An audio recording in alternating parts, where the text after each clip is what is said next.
యేసు సిలువ మీద పలికిన 7 మాటలు కూడా మన వారు ఉన్నారు, చాలా చక్కగా వివరించగలిగిన వారు వివరిస్తూ ఉండగా అందులో ఉన్న గొప్ప ఆత్మీయ అర్థాన్ని మనం రాసుకోవాలండి, మనం తెలుసుకోవాలి.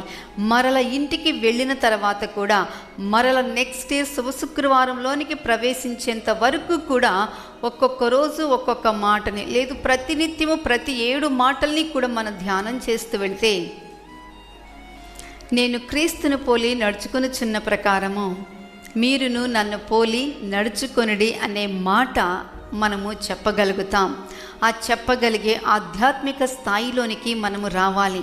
అందుకనే మన కొరకు ఆ నీతిమంతుడైన క్రీస్తు మన కొరకు ఆయన పాపముగా చేయబడ్డారు. ఆయన పాపి కాదు, ఆయన పాపముగా చేయబడి మన మీద ఏలుబడి చేస్తున్న ప్రతి విధమైన పాపమును కూడా శిలువ మ్రాను మీద కొట్టివేశారు. అందుకని ఆయన పొందిన దెబ్బల చేత మనకు స్వస్థత కలుగుచున్నది.